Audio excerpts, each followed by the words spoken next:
Hello, everybody. This is Melissa Kitto with communicatewithangels.com, and I'm so excited today that I have a friend and a guest here to chat with, and her name is Sabijn Arts. I'm doing my best to pronounce that with with my Kiwi English accent.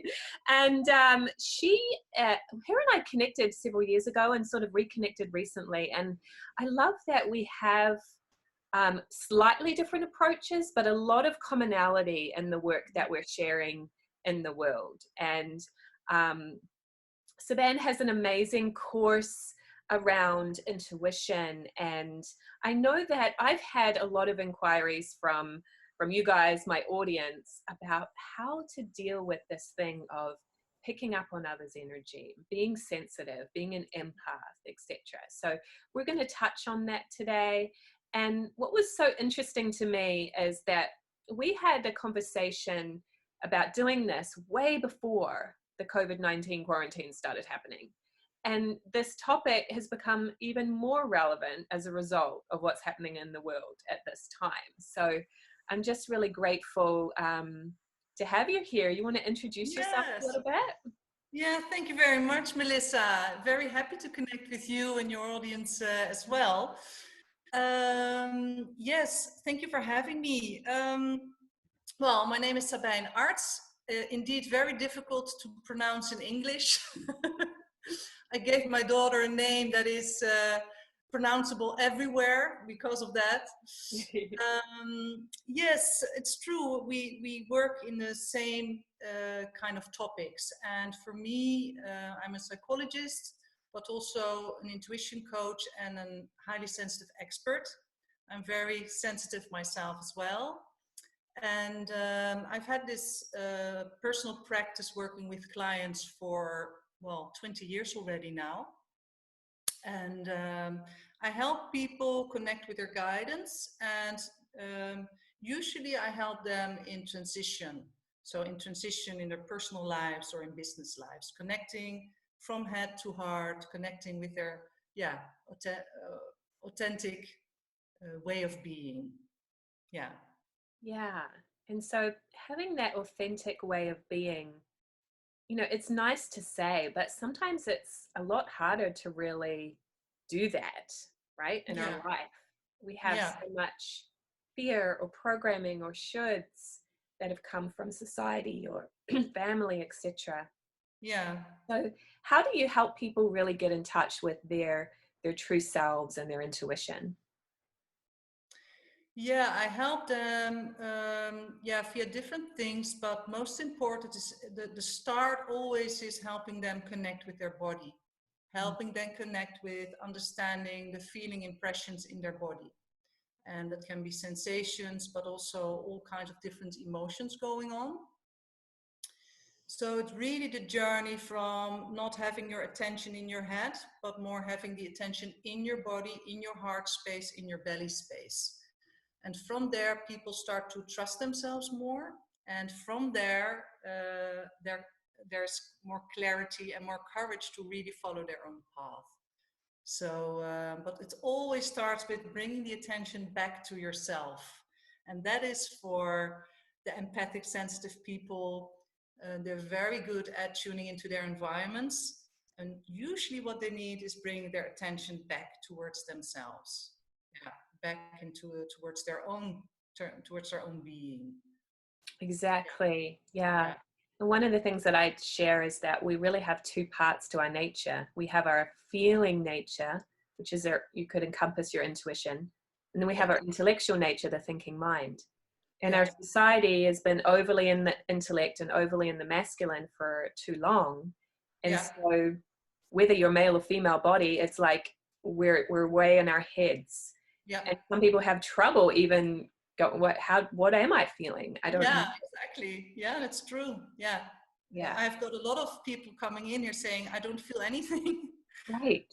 You know, and I remember that from when I started my own journey, that it was not normal at all to feel this embodiment, just to really sense myself. And now I cannot imagine it not being there. So it's really possible to make this shift. It just needs loving attention and also patience. because these patterns usually have been there for a long time. And so you also need patience to allow yourself to shift and to transform and to, yeah, to lovingly work on that. Yeah. Yeah. So what Yeah. is the value of that for a person? Like, what is their, that, how is that going to change their life and their experience? Yes, this is a funny, it's a really good question, because sometimes I've got people here who kind of know they need to make this connection, but they still wonder, yeah, okay, what will that give me, you know? And they kind of jump into it, but they wonder, okay, yeah, what does it really help me with? Mm-hmm. Yeah, very important, I think, is when you truly connect with yourself, that is the pathway to your own happiness, to making decisions that are really good for yourself. Otherwise, you end up in jobs that won't make you really happy, or in relationships, or you just feel like everything is there, but you wonder, okay, everything is there, but I'm still not happy. You need this connection with yourself. It also helps you with, for example, experiencing your own boundaries. And that is boundaries in the sense of a yes or no, but also your longings in life. So, yeah, what is not included, I could say, you know. It helps relationships wise, it helps you with peace and love for yourself, it helps you in finding the right job. It um, yeah, in essence, it's key to everything you experience in life.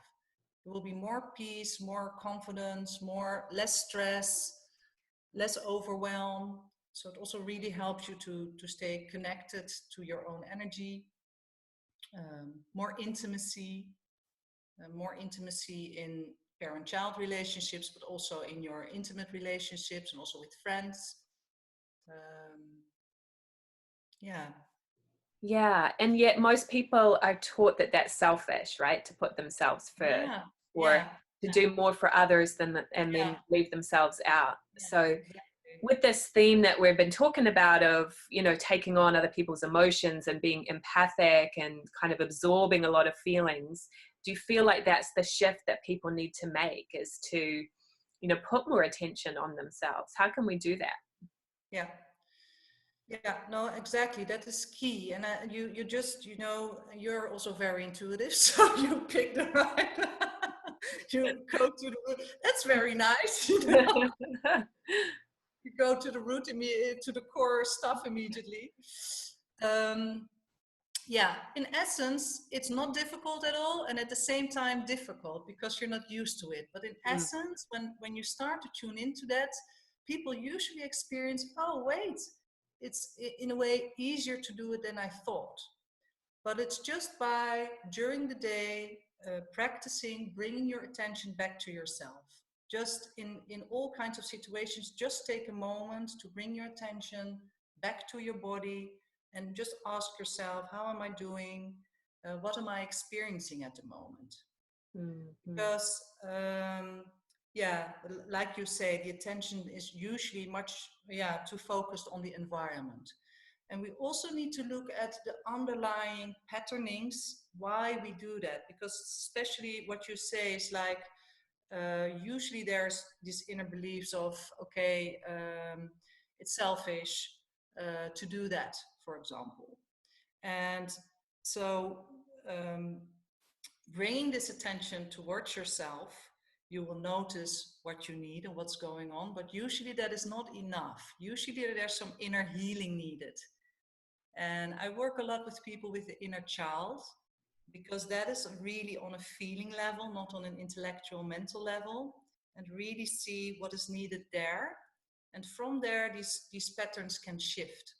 So yeah, you can say to yourself, yeah, like, yeah, I don't, yeah, I should listen to myself more, but you still feel guilty, or you still feel like, okay, I'm not allowed to do that, or I should be there for the other person. And really working on that deeper layer will help you release that, really on a, really release it and not feel that guilty, or really feel like it's okay to do this for myself. right. Well, yeah. So And then also when you do that, you see positive shifts in your life. For example, you have less conflict with your partner, or your partner sees you're doing better. And then you get this confirmation from the environment too. So it will give a lot of positive stuff, and sometimes also changes, of course. And people usually are afraid of the consequences. And that's why at the start, it takes some courage also to connect with yourself. Yeah. And maybe feel like, okay, I'm not so happy in this job or in this situation. Yeah. And one of the things that I came to in my life was that if I'm loyal to myself first, it's really the best service that I can do for others. Yes. And I spent a lot of time talking to my clients about that. And then it came up in my life. You know, I ended a marriage a couple of years ago, and I resisted that because I didn't want to hurt the other person, and I didn't want to change the circumstances for my son. But it was like, at the end of the day, Yeah.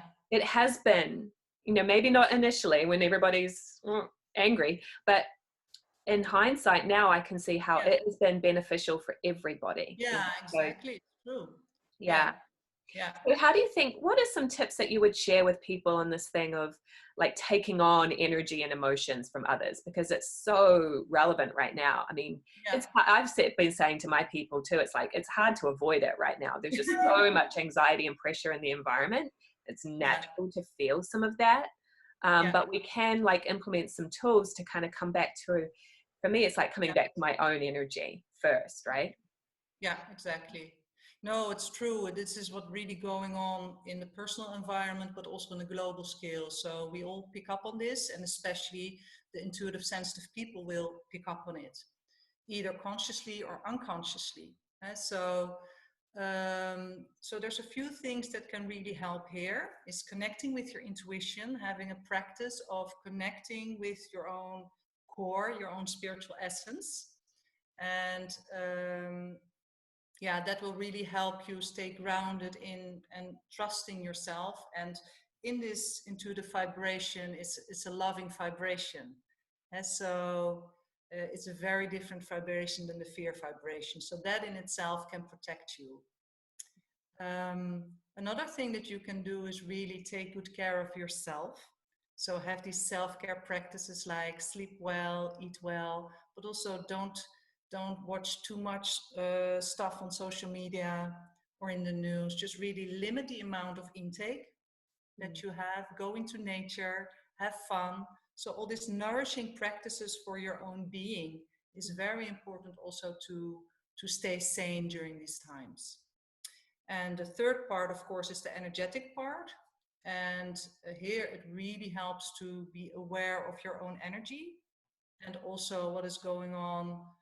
So you can notice when energy that is different than yours comes.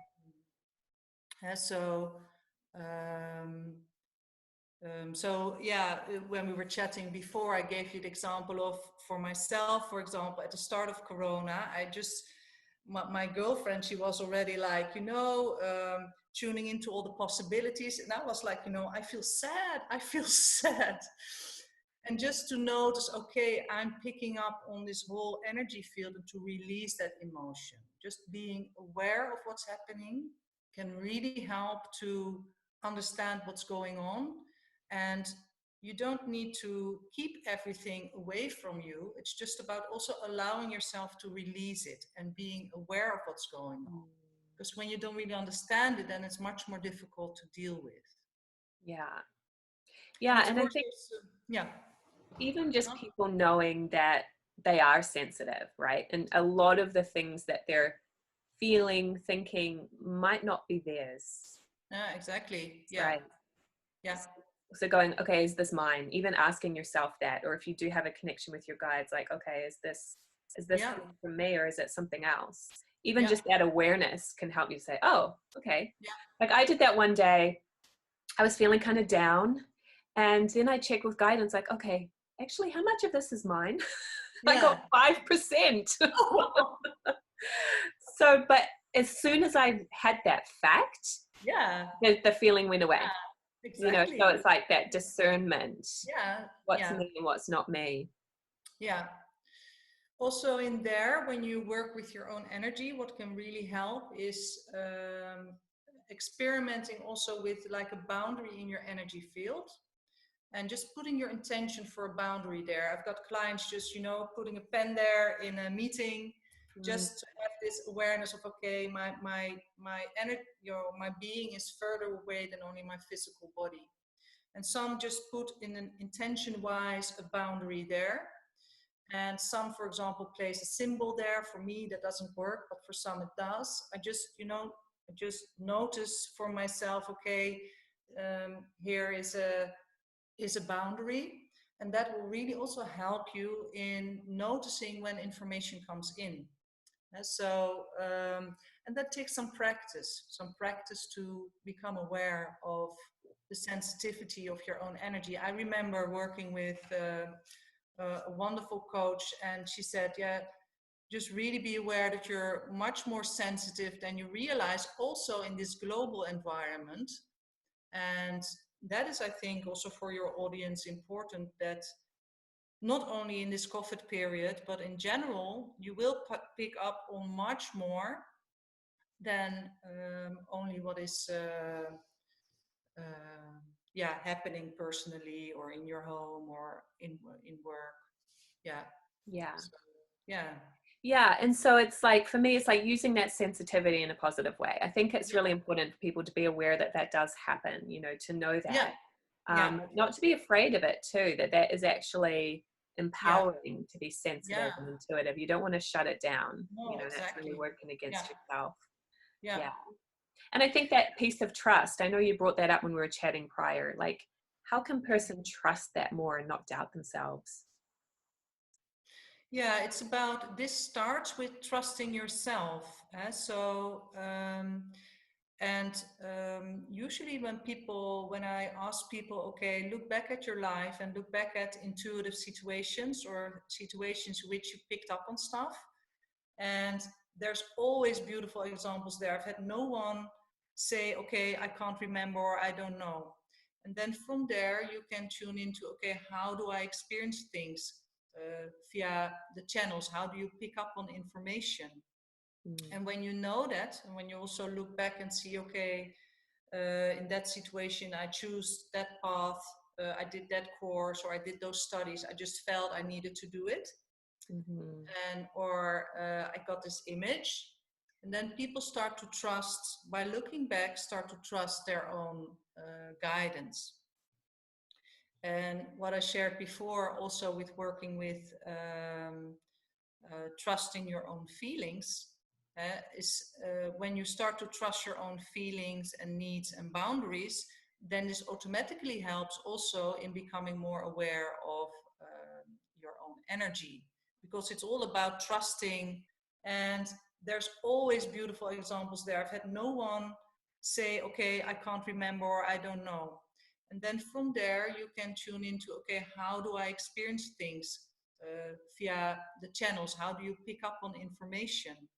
Mm. And when you know that, and when you also look back and see, okay, in that situation, I choose that path, I did that course, or I did those studies, I just felt I needed to do it. Mm-hmm. Or I got this image. And then people start to trust, by looking back, start to trust their own guidance. And what I shared before also with working with trusting your own feelings, is when you start to trust your own feelings and needs and boundaries, then this automatically helps also in becoming more aware of your own energy, because it's all about trusting information. It's not different. It's yeah. So I'm not sure if I'm detailed enough here for you, or Yeah, no, it's all good. It's like all these different approaches that we can take. And I think the core of it, right, is what is the real me, my inner feelings. Yeah. yeah. Mm-hmm. Yeah, I think I think often people think that let me phrase it differently. They think that they don't know, but when I ask them, when they look back and they're really honest, they think, no, I did know. And it was just hard to trust it. And of course, I see a lot of people with relationship questions, with work questions.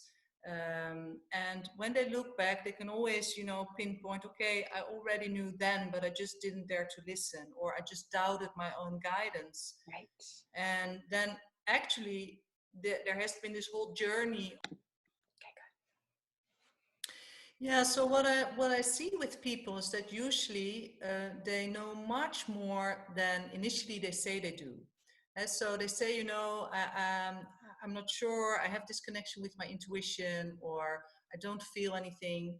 But then when we start to look back into their work, into the relationship, on, what has been guidance coming through, and then almost always there has been guidance and these signals, but people not daring to listen to it, or not having learned to listen to it, and going into their minds, doubting the guidance, like you shared before as well.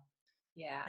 And then it starts to become much easier, because then I think, okay, it's always been there, it's just about having the courage to listen to it and to act on it.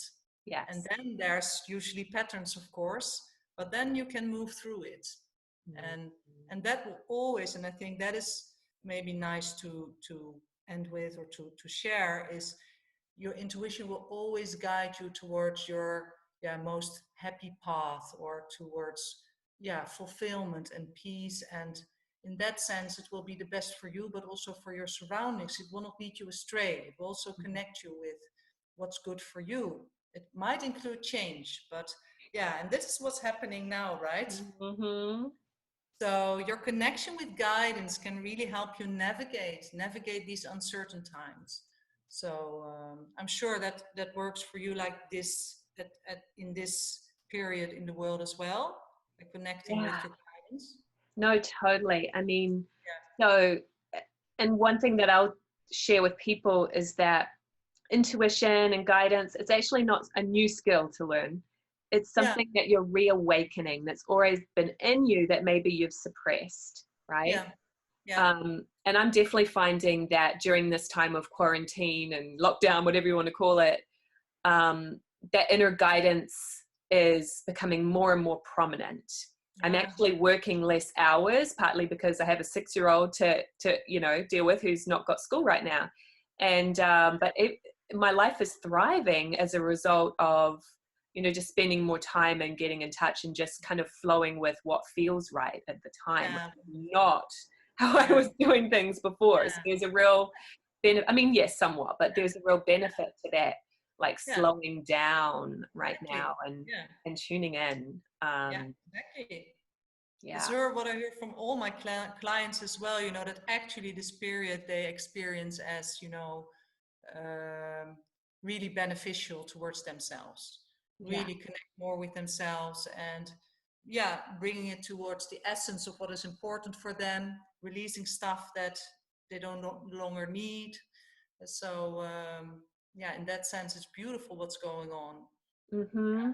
Yeah, one thing I'll just add as a little nugget is I think it's really important for us to acknowledge what are our needs, and like connection and intimacy and communication, those are actually needs, not wants.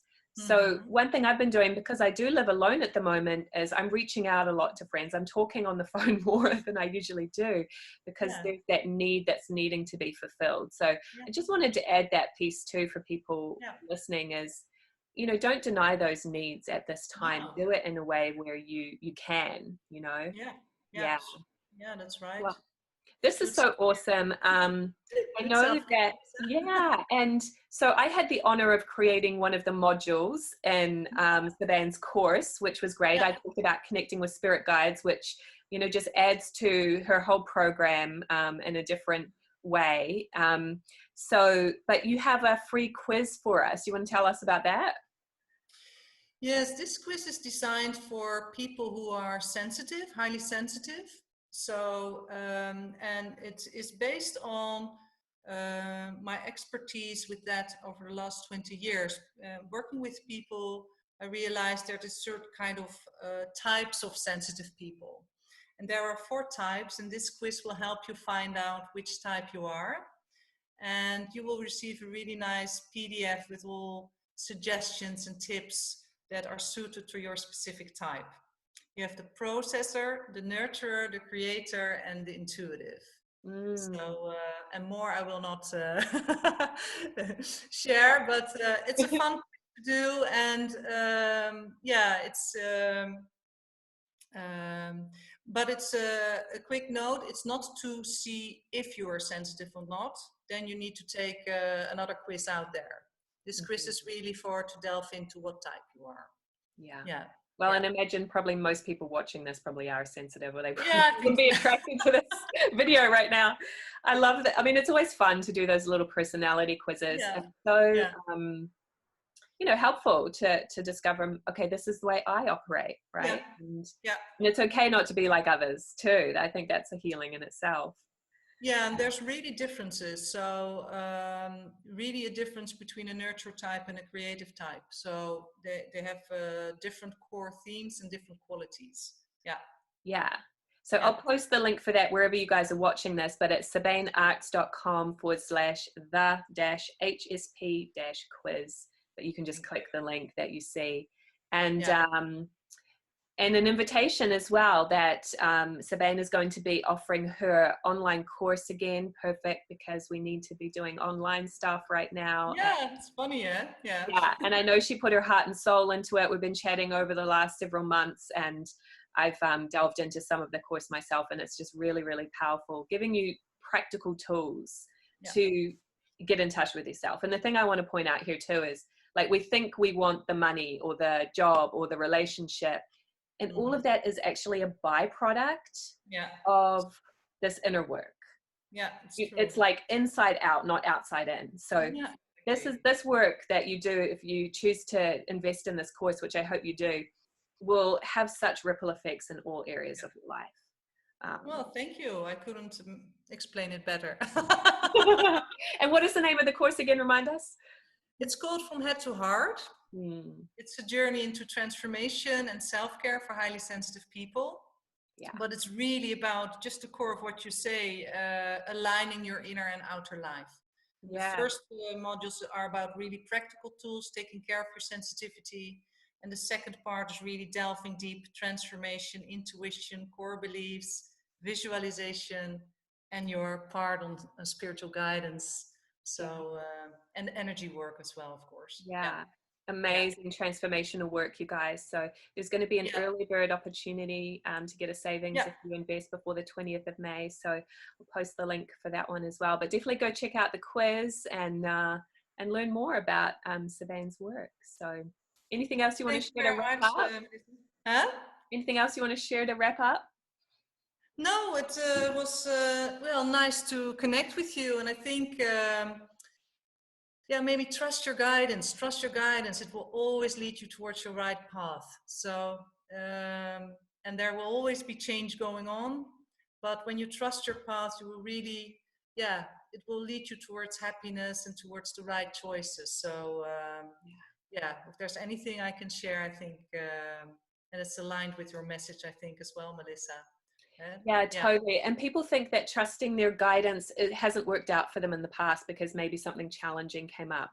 But here's the thing, guys, is that's exactly what you needed.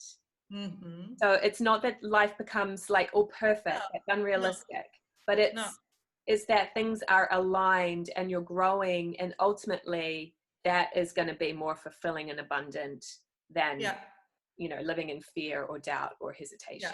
So that's true. There's a strength that we're going to gain from all of that. Thank you so much for sharing with me today. This was really, really fun. Lots of love. You're welcome, Melissa. All right. See you soon. Bye-bye. Bye.